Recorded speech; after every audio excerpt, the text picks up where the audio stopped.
Buenas noches y bienvenidos a Signo Pesos, la economía al alcance de su pantalla. Estos son los temas claves de hoy. Suben las apuestas por la economía. Tanto Fedesarrollo como el BBVA Research elevaron sus pronósticos de crecimiento para este año en Colombia. En segundos veremos las cifras y analizaremos el contexto con Luis Fernando Mejía, director de Fedesarrollo. Se agudiza la competencia de la banca. Cada vez hay más razones por las que la gente prefiere los bancos netamente digitales. Sin embargo, la banca tradicional sigue mandando la parada. Un experto nos cuenta en minutos el estudio que realizaron sobre estos nuevos escenarios.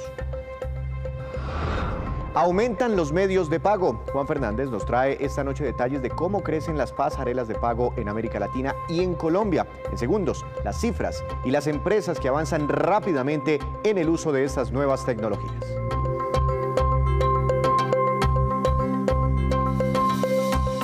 Comenzamos esta emisión hablando de las apuestas que hacen los expertos sobre el crecimiento de la economía colombiana para este año. En general, el optimismo es cada vez mayor, por lo que los pronósticos se han elevado inclusive hasta por encima del 9%. Veamos primero las expectativas presentadas hoy por el banco BBVA. Hemos revisado las proyecciones de BBVA Research para la economía colombiana y esperamos que la economía colombiana crezca este año por encima del 9%, el año entrante un 4% y en 2023 el 3.1%.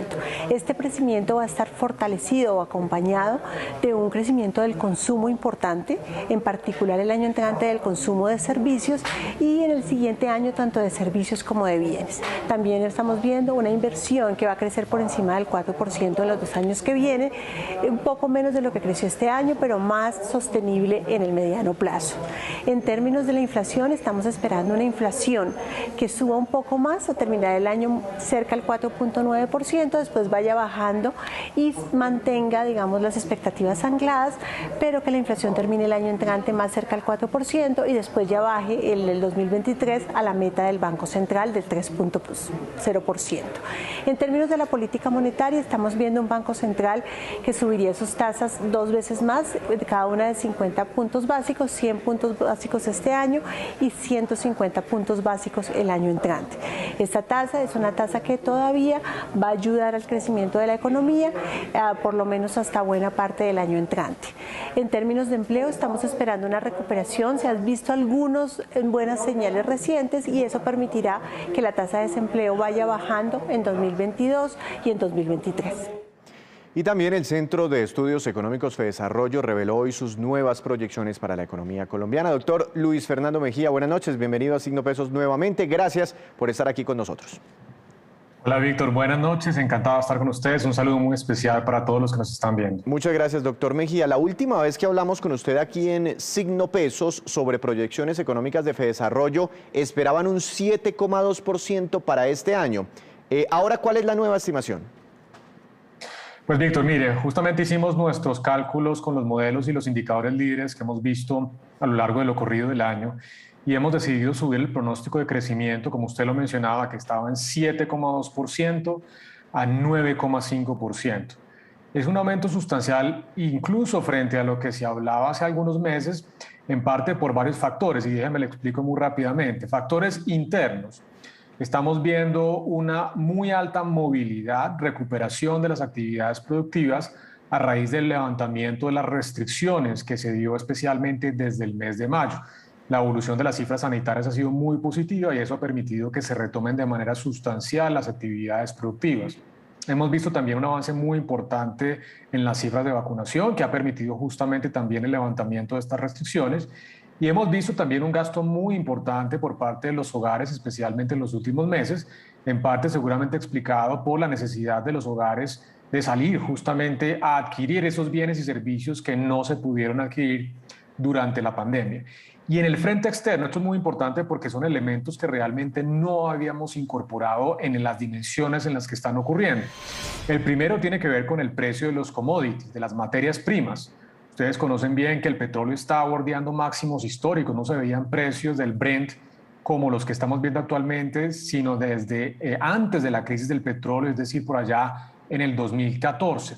El precio del café y otras materias primas también están en máximos históricos y eso ha generado una mayor dinámica por el lado de las exportaciones. Y el otro elemento externo que es muy importante tiene que ver con la demanda externa, con el aumento del crecimiento económico mundial, que también se ha recuperado más rápido de lo que se estimaba al inicio del año. Y esa suma de elementos, los elementos domésticos, los elementos externos, pues nos han llevado a elevar este pronóstico de crecimiento al 9,5%. Muy interesante, doctor Mejía.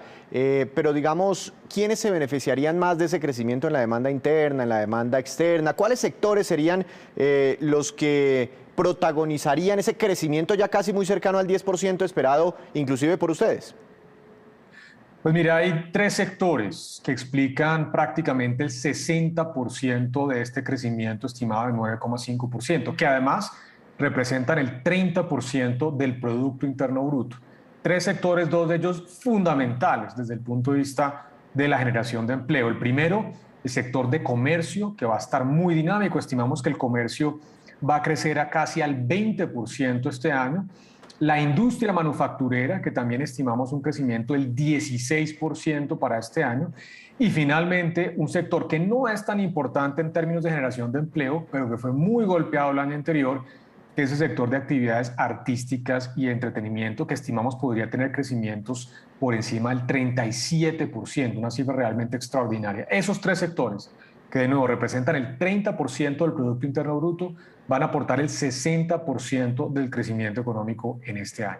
Cuando uno mira, doctor Mejía, los datos del índice de seguimiento a la economía que muestra el DANE, refleja un rezago todavía muy importante, bueno, una recuperación muy relevante en muchos sectores, casi que en la mayoría, pero todavía algunos rezagados, como la minería y las industrias extractivas. Usted está hablando de los buenos precios del petróleo, pero pues ahí también tenemos el carbón. ¿Será que este sector seguirá, digamos, rezagado mirando estos buenos precios y también un fenómeno internacional que se está presentando en algunas zonas relevantes del planeta, una crisis energética que ha jalonado precios de algunos energéticos?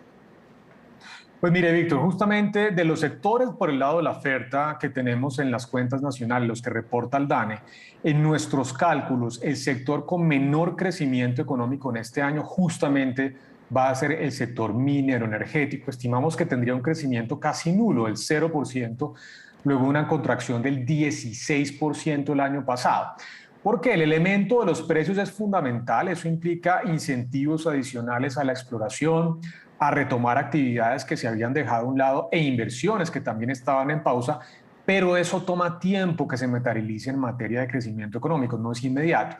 La primera mitad del año fue muy mala para el sector, la segunda mitad va a estar algo mejor y deberíamos ver el rebote pleno en términos de ese sector minero energético seguramente a partir del próximo año. Entiendo. Doctor Mejía, ese 9,5% que usted está pronosticando ahora desde Fedesarrollo y bueno, todo el equipo de Fedesarrollo, ¿cómo nos dejaría frente al 2019? No frente al año de la llegada de la pandemia, sino frente al 2019. Pues mire, Víctor, justamente eso es un tema muy importante porque eso nos da cuenta de qué tan rápido ha sido la recuperación. Y cuando uno mira el tamaño de ese PIB, del crecimiento económico, cuánto vamos a producir los colombianos en bienes y servicios este año con base en este crecimiento pronosticado del 9,5%, y lo comparamos contra el tamaño de la economía en el 2019, un año antes de la pandemia, estaríamos un 2% por encima de ese tamaño.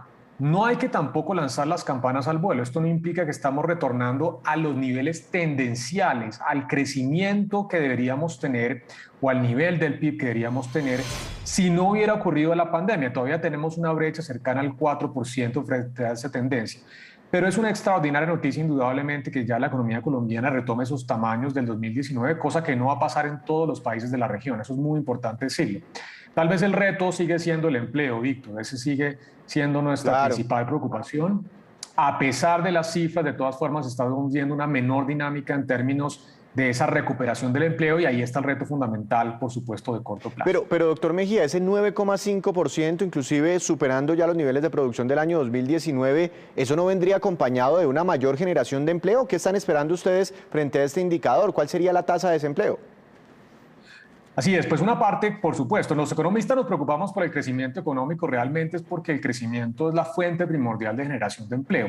Luego, un aumento de la producción por encima del 9% debería generar empleo y lo va a hacer. El año pasado, Víctor, recordemos, la tasa de desempleo promedio fue el 16,1%.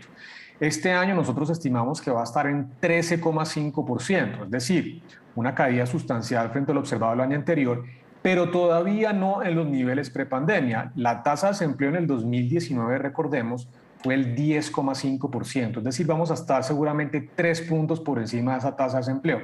Ahí de nuevo, Víctor, está el reto fundamental, políticas públicas de choque que logren impulsar esa recuperación del empleo. Y hago una anotación, Víctor. Una de las cosas que explica esa menor recuperación del empleo tiene que ver con el sector de la construcción. Edificaciones va relativamente bien, pero obras civiles no ha tenido el rebote esperado y por ende el sector de la construcción no va a aportar sustancialmente en términos de esa recuperación del empleo. Doctor Mejía, la economía, pues usted lo está viendo y lo está notando con estas nuevas, proyecciones, está creciendo con mucha fuerza, casi 9,5% para este año según los pronósticos, pero también hay un fuerte incremento en el costo de vida, hay una presión inflacionaria muy fuerte y creo, según lo que dicen los economistas, eso puede desatar como un recalentamiento de la economía. ¿No le preocupa eso, que esté muy desbordado ese crecimiento y genere al mismo tiempo inflación que después termine perjudicando el poder adquisitivo de los colombianos? Víctor, ese es un muy buen punto. Mire, el tema de la inflación es bastante complejo. No es solamente el efecto de la demanda, que es muy importante, naturalmente. Los hogares salen a gastar lo que no se gastaron el año anterior y eso ha generado presiones al alza en varios sectores, en el sector de los alimentos, en el sector de restaurantes, en la hotelería, en fin. Ese aumento de la demanda casi desbordado ha generado, por supuesto, un aumento de los precios. Ahí está, digamos, tal vez la preocupación. Hay otro elemento que está también adicionando a la presión a la inflación, que son los choques de oferta. ¿A qué nos referimos con esto? A lo que pasó con los bloqueos que sufrió el país, especialmente en el mes de mayo, que tuvo un impacto muy grande en materia del precio de los alimentos, pero también en el contexto de la economía global conocemos que estamos en un problema de suministros. Las cadenas de suministros no están funcionando bien y algunos insumos importados, infortunadamente, no están llegando de manera rápida o están llegando a precios muy altos. Eso genera, por supuesto, entonces también aumentos en el nivel de precios. El choque de oferta esperamos que sea relativamente transitorio, que se empiecen a solucionar estos temas. El choque de demanda, pues naturalmente, por eso es una de las razones por las cuales la Junta del Banco de la República decidió justamente en su reunión que acaba de pasar del mes de septiembre empezar a subir las tasas de interés para controlar esas presiones inflacionarias. Sin embargo, no hay que subirlas demasiado, las tasas de interés. Estimamos que el Banco Central va a subir al menos 2 veces más, pero hay que tener cuidado para no echar al traste una recuperación que es muy buena, pero que todavía sigue siendo incipiente en términos del mercado laboral. Doctor Mejía, pues muchas gracias por contarnos de primera mano todas las nuevas proyecciones de Fedesarrollo con sus respectivas explicaciones. Feliz noche, gracias por estar aquí nuevamente en Signo Pesos. Víctor, muchas gracias a ustedes por la invitación, un saludo muy especial para todos. 9,5%. Desarrollo que crezca la economía este año. Hacemos una breve pausa, pero cuando regresemos espere cómo han evolucionado en este 2021 las ganancias de los fondos privados de pensiones. Ya regresamos. Continuamos con Signo Pesos y regresamos con esta que es la cifra económica del día. Es muy grande y muy importante, 340,6 billones, billones con B, billones de pesos, y corresponde al nuevo saldo de ahorros que registran los fondos de pensiones en Colombia, los fondos privados. Esto es con corte al mes de agosto de este año. Este saldo subió un 17% frente al mismo mes del año pasado. Las ganancias obtenidas entre enero y agosto ya suman 18 billones de pesos. Además, Asofondos informó que la cifra de afiliados a este régimen pensional ya llega a los 16,6 millones de trabajadores, lo que significa un incremento del 5%.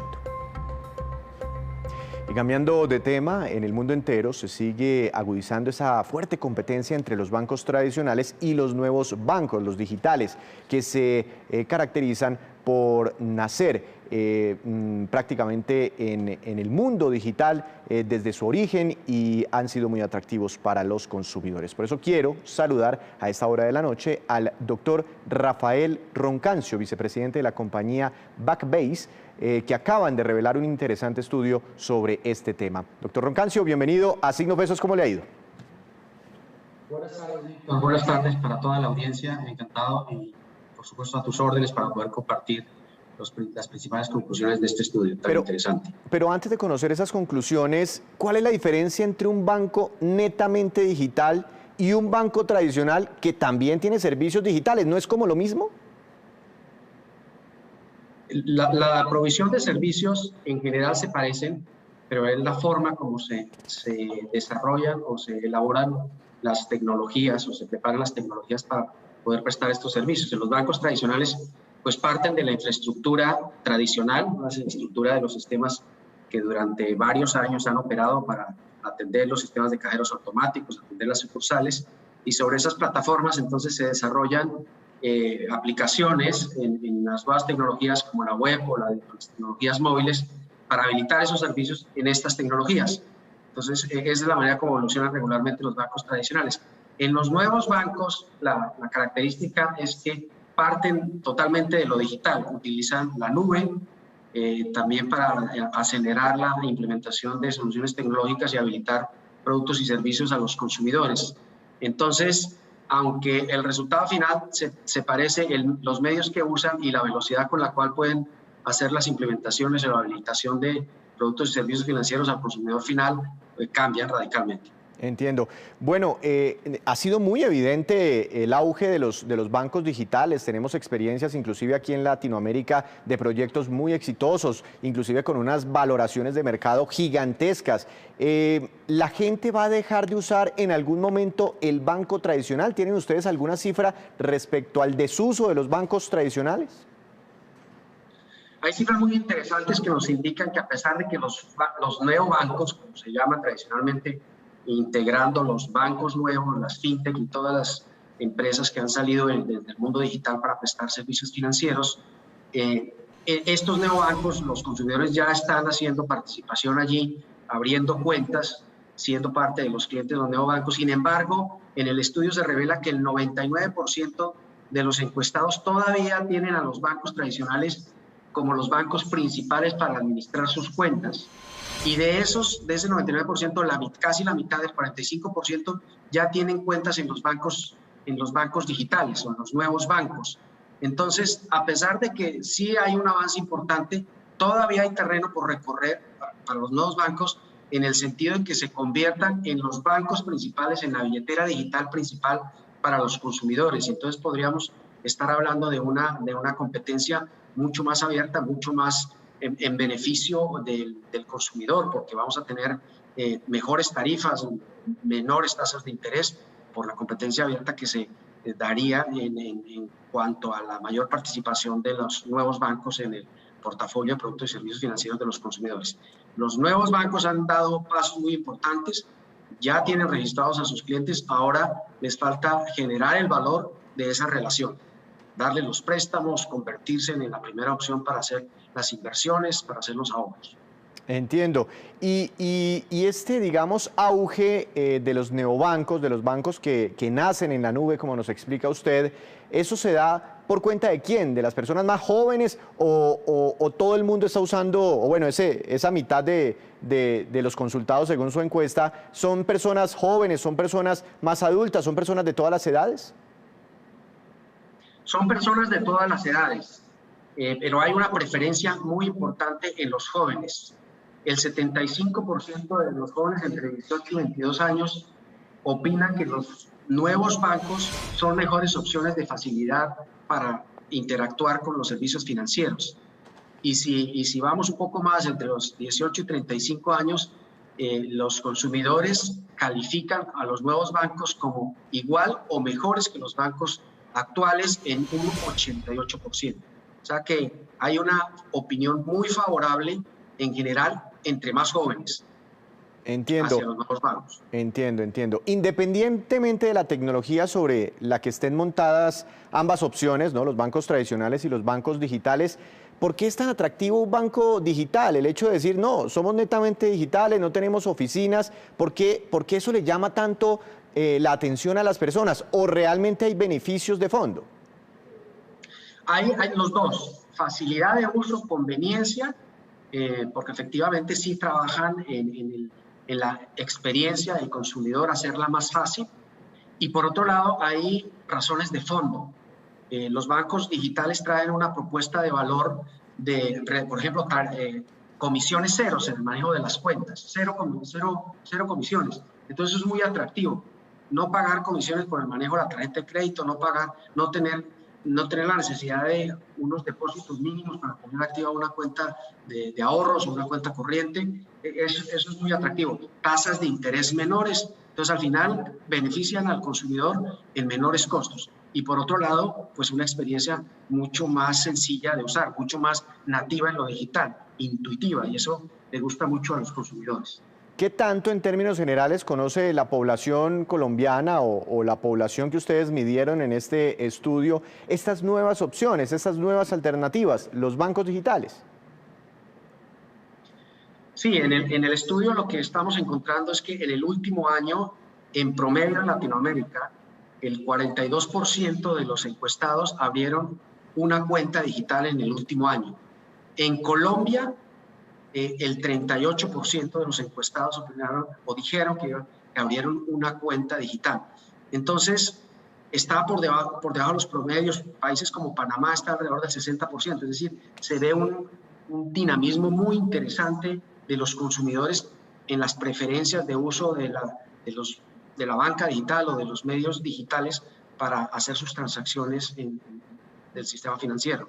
Cuando abrí mi primera cuenta ya hace unos añitos, la primera cuenta de ahorros, pues me tocó ir hasta el banco, hacer una fila, luego sentarme con un asesor. Mejor dicho, me demoré un buen rato, me pidieron unos papeles, en fin. Hoy en día, ¿eso qué tanto ha evolucionado? ¿Ese proceso es más fácil a través del banco digital o del banco tradicional? Es más fácil a través de los medios digitales que habilitan los bancos tradicionales y los nuevos bancos. Hoy, por ejemplo, la misma encuesta nos indica que en promedio en Latinoamérica el 28% de los clientes tardó menos de 5 minutos en abrir una cuenta. Ahora que mencionas, Víctor, que fuiste a la sucursal, pues eso te tomó a lo mejor medio día, hacer la fila y a ver cuándo le reciben los documentos y después que te aprueben la cuenta, otro día. No, ya se mide en minutos, Víctor.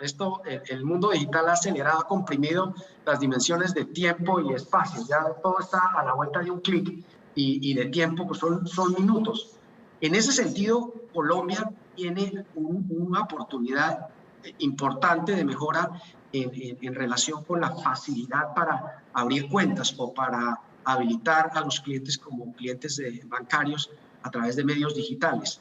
El 24% de los encuestados en Colombia toman más de 20 minutos, cuando el promedio en Latinoamérica es más de 20 minutos, solo el 13%. Entonces, allí hay una tarea muy importante del sistema financiero colombiano y particularmente de la banca tradicional de agilizar esos procesos para vincular a nuevos clientes, lo cual ayuda a la inclusión financiera y, por supuesto, al bienestar de la población. No sé si ustedes midieron entre los que ya utilizan bancos digitales, si de pronto se sienten limitados, quisieran que ofrecieran más servicios como los de los bancos tradicionales, de pronto ya hacen sugerencias, quisiéramos tener esta opción, quisiéramos poder hacer esta cosa que sí podemos hacer al otro lado.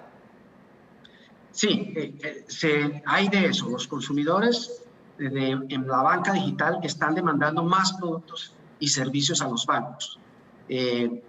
Servicios como pagos, transferencias internacionales, transferencias inmediatas, que no tengamos que esperar 2 días para que el depósito en la cuenta de destino sea efectivo. Entonces, instantáneo. Están pidiendo eso los consumidores, tanto a los bancos tradicionales como a los bancos digitales. Y los bancos digitales están en ese proceso de evolución, de habilitar nuevos productos y tener un portafolio más amplio. Inclusive los consumidores todavía van un poco más allá. Hoy en este mundo digital, todos o gran parte de la población económicamente activa está montado en plataformas.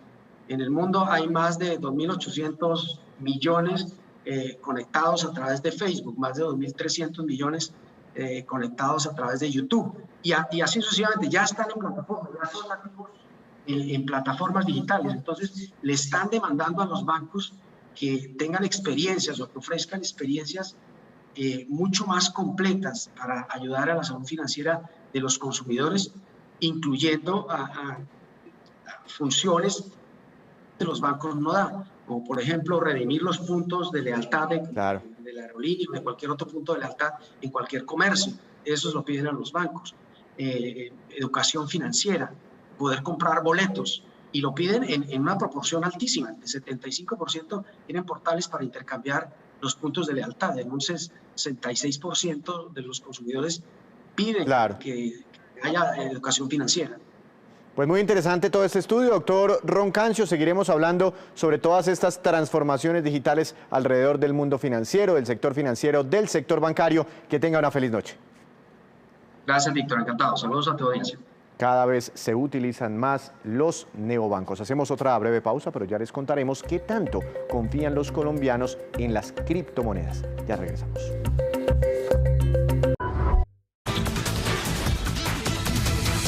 Como siempre, a esta hora de la noche llega el momento de saludar a Juan Fernández, quien nos trae información, como siempre, del mundo de los negocios. Juan, adelante. Buenas noches, bienvenido. Víctor, buenas noches. Si hay un tema, un negocio con enorme potencial en América Latina, en Colombia, sobre todo el de los pagos digitales, el cambio de efectivo a no efectivo, lo hemos tocado no con profundidad y es momento, sobre todo por toda esta queja de los comerciantes en Colombia de los costos en las transacciones por tarjeta de crédito y débito. El Boston Consulting Group indica que los ingresos por pagos digitales en la región crecerán un 8,3% anualmente durante los próximos 5 años. Esos son más de 180.000 millones de dólares que al final pues reflejan mejoras constantes en la infraestructura de pagos en tiempo real de la región. Ahora esa fuerte adopción digital de pagos, de pasarelas de pago, está impulsando el crecimiento de los ingresos de esas compañías en la región y estimulando una mayor competencia. Algo habíamos comentado rápidamente, pero ¿hacia dónde va el mercado? Pues va hacia alianzas, por ejemplo, entre minoristas, los almacenes y las empresas de telecomunicaciones que se están asociando con muchos bancos y especialistas en pagos para obtener acceso al mercado de pagos digitales. En cada país hay líderes, para el caso de Colombia, y que se han expandido de paso por la región. Están Rappi, por supuesto, pero también Mercado Pago, la plataforma de la compañía de comercio electrónico Mercado Libre. Rappi, como le decía, pues tiene una de las mayores expansiones en América Latina. PayU, que nació en Colombia en 2002 y se expandió por la región, también es un jugador importante, es otro de los líderes, pero el mercado es enorme. En América Latina hay más de 1.500 firmas que ofrecen servicios financieros digitales en ramas como seguros, pagos, inversiones y préstamos. Juan, sin duda es el comercio electrónico el gran impulsor de esos pagos digitales. Sí. Y fíjese que la Cámara Colombiana de Comercio Electrónico acaba de publicar un reporte sobre transacciones durante el segundo trimestre de 2021, donde hay un crecimiento del 16% en las ventas hechas a través de los canales digitales versus el primer trimestre de este año. Las transacciones de ventas en línea suman en Colombia unos 200 millones. En 2015, en Colombia, 9 de cada 10 pagos se hacían en efectivo. La cifra en la actualidad ha bajado a unos 6 y las transacciones de las pasarelas de pago, que son un servicio que se implementa en las tiendas electrónicas para facilitar a los clientes el pago de sus productos o servicios, pues ha aumentado en los primeros 6 meses de este año casi un 30% frente a 2020. Y esta, pues es, Víctor, la movida de hoy sobre ese potencial de negocio de los pagos digitales en Colombia y, por supuesto, en América Latina. Y ahora se vienen los 3 días sin IVA. Gracias, Juan. Lo esperamos mañana con más movidas empresariales. Ahora vamos con estos que son los indicadores económicos que usted siempre debe conocer antes de irse a dormir. Tasa representativa del mercado que regirá para mañana será de 3.783 pesos con 30 centavos. Subió 12 pesos con 72 centavos el dólar. Petróleo Brent, de referencia para Colombia, cayó 1,41%. Se ubicó en $84 con 61 centavos por barril. El precio interno del café colombiano bajó y quedó en promedio para mañana a 1.794.000 pesos por carga. El índice MSCI Colcap de la Bolsa de Valores de Colombia también cayó, tuvo un retroceso de 0,28%. La acción más valorizada fue Concreto, con una ganancia de 1,96%, y la que más cayó fue la acción de Cementos Argos, tuvo un retroceso de 1,12%. Antes de despedirnos, los quiero dejar con este dato. Durante un evento de Asobancaria, Brian Benson, el director de la plataforma Binance, reveló estos datos sobre nuestro país en relación con las criptomonedas. La confianza de los colombianos en los criptoactivos llegó al 63% para ser más exactos. Colombia ocupa el 11º lugar en uso y adopción de criptomonedas en el mundo, y el 52% de personas que invierten en estas alternativas lo hacen como fuente qué para aumentar sus ingresos. Así terminamos por hoy, pero los esperamos mañana con una nueva emisión y toda la información económica que usted necesita saber. Esto es Signo Pesos, la economía al alcance de su pantalla. Que tenga una feliz noche.